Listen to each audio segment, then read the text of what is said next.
Najigurjin, Nayunilawal Inala, Janu Yaru Buru Rubibi. Hello, my name is Inala. I'm a Yaru woman from Broome in Western Australia and I live in Melbourne, Victoria. Growing up in Port Fairy, Inala Dodson first heard the word reconciliation with a small r when a teacher at St Patrick's Primary School described confession. That private act of reconciliation, however, was very different to reconciliation with a capital R between Indigenous and non-Indigenous Australians that is now central to Inala's life and work as a First Nations woman. As the daughter of highly respected activist Mick Dodson and the niece of Senator Pat Dodson, it was perhaps inevitable that Inala would follow a path in social justice. Mick is a former co-chair of Reconciliation Australia, and Uncle Pat is known as the father of reconciliation, while Inala's mother, Alicia, also instilled strong ethics in both of her children. It was through Mick that Inala had the extraordinary experience of travelling to the United Nations in Geneva as a Year 10 student at Emmanuel College. Mick was a part of a team of experts from Australia working on the draft of the United Nations Declaration on the Rights of Indigenous People. For the teenage Inala, it was an awakening. It was on that trip, she says, that I began to understand the concept of self-determination when it comes to Indigenous people who live in colonised countries. That was a real eye-opener, and it instilled in me the importance of social justice and human rights. But despite this early entree to the global stage, Inala didn't pursue a career in human rights straight from Year 12. Instead, a love of dancing, fueled by some memorable rocker Stedfords with Emmanuel, saw Inala complete a Bachelor of Arts in Drama and Contemporary Dance, followed by a period in the Performing Arts. Destiny, however, has a way of finding us. For Inala, it came with the chance to work in the former Victorian Department of Planning and Community Development.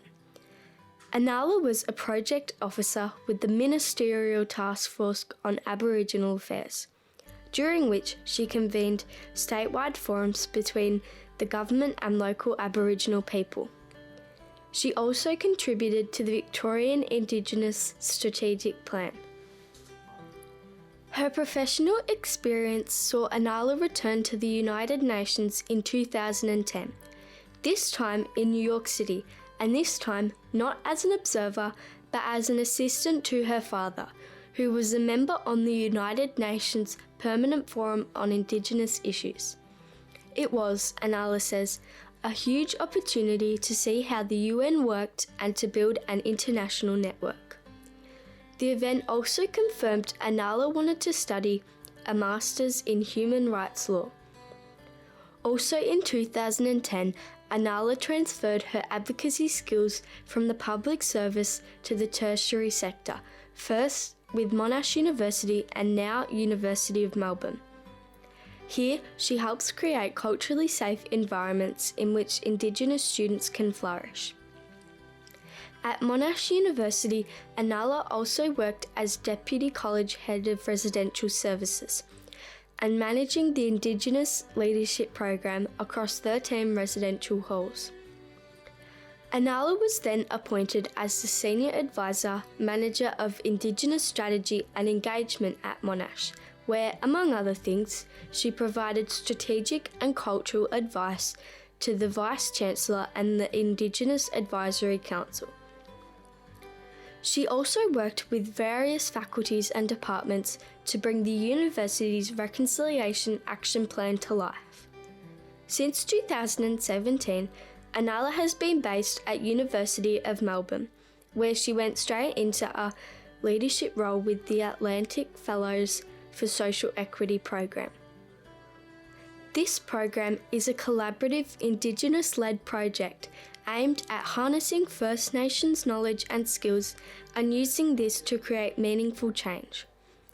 Inala's leadership qualities did not go unnoticed, and last year she was promoted into her current role as Director of Murat Barak, the Melbourne Institute for Indigenous Development. In what might otherwise be spare time, Inala volunteers as a director on 4 non-for-profit boards, including one targeting Indigenous youth suicide, and is a regular commentator on ABC News Breakfast and The Drum. Although now a leader in her own right, Inala still draws inspiration from those who paved the way and who continue to fight, like her uncle Paddy, who is in his 70s and still a senator. Inala says, I ask him, aren't you tired? And he says, well, when there's work to be done.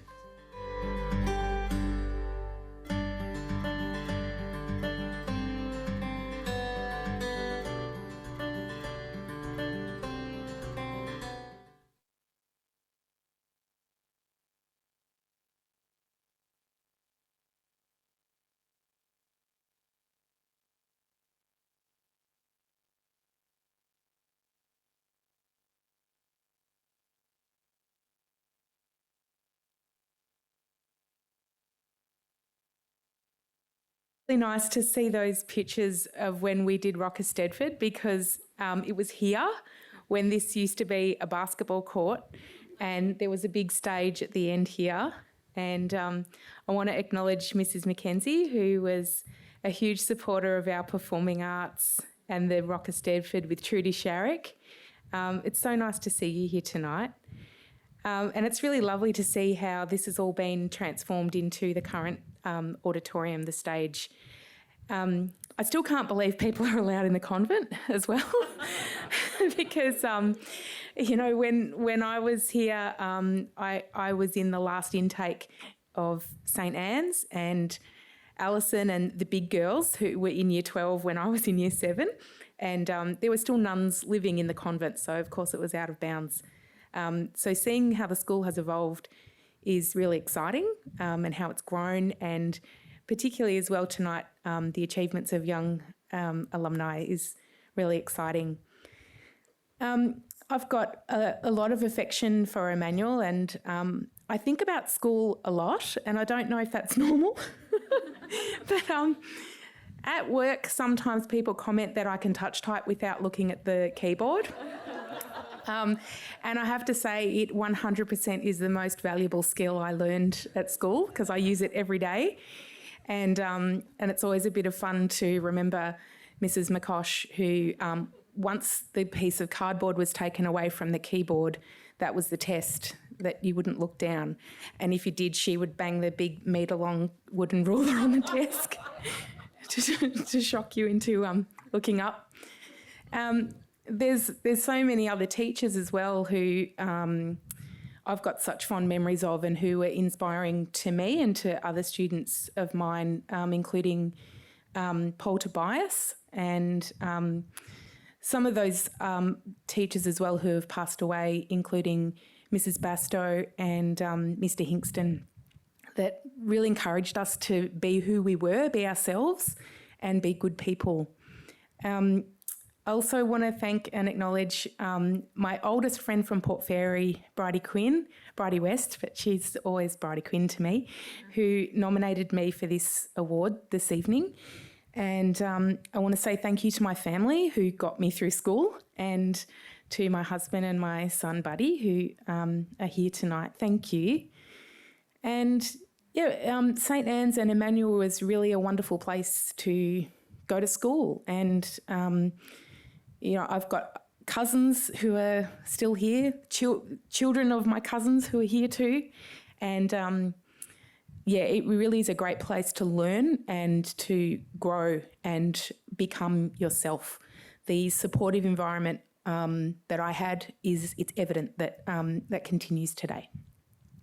So thank you very much. I feel very honoured to be included in tonight's I mean, Al, you're like discovering things about blood platelets, and it's amazing the work that you're doing, and so many others. And the other inspiring alumni that we're reminded of in the booklet tonight, it's really an honour to be included amongst those people. So thank you to Peter and to all the current and past staff at Emmanuel for your commitment to, you know, to the lives of kids, and then we grow up and we've got kids of our own, and it really is wonderful to be here tonight to celebrate. So thank you.